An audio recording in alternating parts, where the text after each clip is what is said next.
Okay, that was the funniest episode in a while. I don't think they meant it to be. Let's get this over with. We start with Crow, Robin, and Clover picking up from where we left off. Clover says, well, I have to arrest you, Crow. And Crow, he's actually thinking this through. He's pretty calm about this and said, we don't know what is happening. We should just go talk to Ironwood. And then Robin, of course, screws it up. She's not an intelligent character, so I don't really mind that much. It's consistent at this point. Clover stomps her into the ground, but then Crow loses his brain and starts to fight as well, which allows Tyrion to crash the plane. Good job, guys. And then Penny and Winter realize that Penny is malfunctioning and cannot operate her legs and mouth at the same time. So they stop and waste time, which could have been used to retrieve the powers when they could have just been walking and talking and, actually added some dynamic to the scene and everything like that as they proceed further down into the facility. But yeah, again, Winter confirms Ironwood is, although coldly, making the right call. He's saving Atlas and sacrificing Mantle. And unsavory as it is, that's what it's going to take to win this war. So, title match, RWBY vs Aesops. Wow, RWBY went easy on them. So, first up, Marrow, if you don't want to fight, freeze them. Right now. Harriet ties them up and you're done. Yep, you guys are great. You're the best in Atlas. Perfect. This one-liner would have been great if it weren't for the fact that they've shown Aesops to be complete scrubs.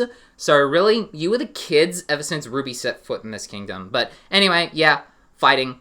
I'm glad they made it a point to show that RWBY is holding back on Harriet, otherwise this wouldn't have been a fight.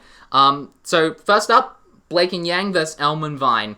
So, right off the bat, we see in a straight fight, Yang can overwhelm and overpower Elm. She has to use her semblance to abruptly change momentum to counter. Blake is just running from Vine, utterly outmatched as usual. No elemental clones, no blade beams, no strategy being used, just being damseled for plot. There we go. So she's caught and pinned, and then Elm throws her away because plot, I guess. Why would Yang saying they're following orders trigger her? Didn't Elm literally say that following orders was the point the last episode? What is consistent character portrayal? Anyway, so yeah, Weiss is fighting Marrow. On any blade clash, repulse to disarm, electrocute, freeze, or on a throw to deny him the weapon, black glyph to pin him to the ground, or ragdoll floating him into the air, or just white to paste him into the ceiling. Really, fight should have been a stomp. I love the smell of plot-induced stupidity in the morning. I mean, look, there's two of them standing right there, Mr. Oh, I want to go easy on them, but by the way, I have an ability that can just end this right now by pointing at them, and I don't want to hurt them. So therefore, I'm going to be an intelligent individual and use it, says Marrow. Oh wait, he doesn't. Cut back.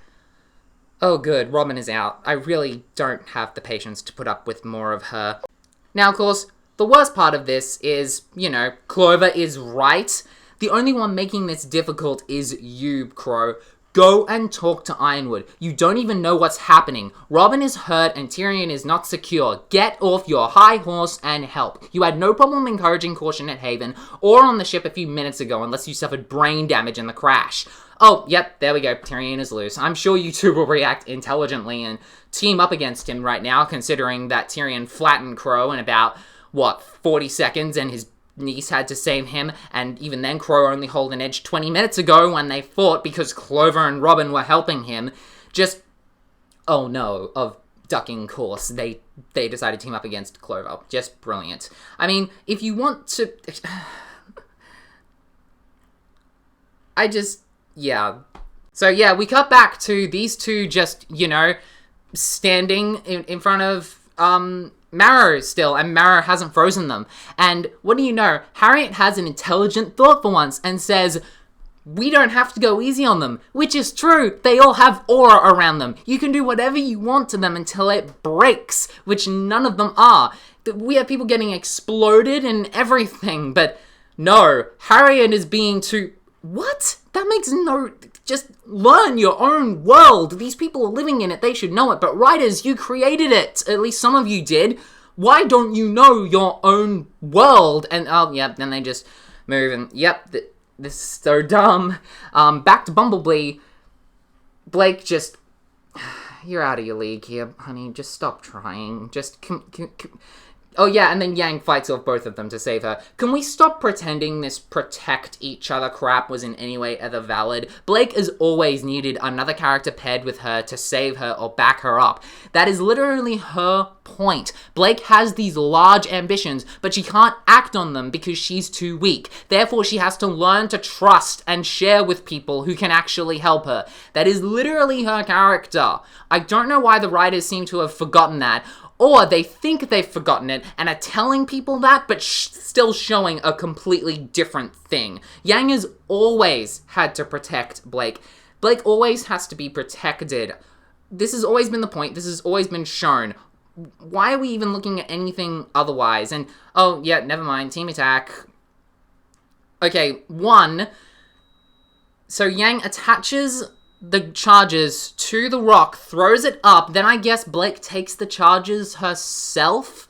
So does she attach them to the clone, but if she the clone like spawns off her, so can she leave the bombs on the clone, but then she would have to phase through them? So can Blake phase now, or is she just creating an entire illusion? And if that's the case, why doesn't she do it before? Why didn't she just create illusions of all of Team RWBY so they can just leave or anything like that?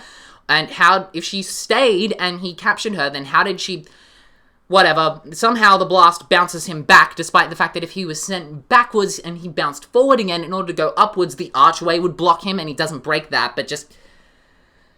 Oh, and yeah, Weiss finally gets her first win of this series, after a full minute of jobbing against someone not fighting her seriously, who, quite frankly, by feats is weaker than Carden Winchester. Slow clap, ladies and gentlemen. Oh, and, here's a great thing. There's actually an excellent callback here to when Yang deliberately disrupted Neon's footing in the Vital Festival to get around her semblance. Oh wait, Yang wasn't meant to be strategizing in that fight, right, Tai Yang? I guess, shock, what the show says and what it shows are two very different things, because Yang is supposed to be more intelligent now, so they wouldn't show a callback to previously when she's not intelligent and not supposed to be strategizing, because that would show that the entire point of her arc was contradictory. Oh wait. But anyway, yeah, Harriet, thank you, Weiss, because RWBY was getting tired of plot holding her back. Okay, that moment was genuinely hilarious. Anyway, so yeah, Oscar is gone, Neo gets punched. This cheap shot is not so hard to believe since Oscar is meant to be Mercury and Emerald level, and they've gotten cheap shots in on relatively strong characters before, so that's not that bad. But anyway, Oscar is the strongest person here, and Neo can already beat Mercury level people, as confirmed by Monty himself, so Neo just wipes the floor of all of them, which opens it back up to RWBY because Yang and Blake are going after Oscar, so that's all good. We can have a Yang rematch crap and get that out of here. And then, you know, Winter and Penny are being attacked, but I don't care about either of them, honestly. It doesn't really matter at this point. Cinder can get all the maiden powers she wants. RWBY can just one-shot her, so I don't really care. And then we cut back to these morons. Clover dies, and that's really all I have to say. He wasn't a likable or developed character. He just had a bunch of, like, smirking one-liners and, like, really ambiguous shipping stuff, which I don't go for anyway. But yeah, next week is the finale. We might be able to wrap the Maiden and Neo fights and then see Salem approaching for a cliffhanger. And then that's Volume 7. I'm gonna have a lot to say about this one when it's done. But yeah, so expect more vids on the way. This episode was hilarious in just a lovely and charming way. Bye.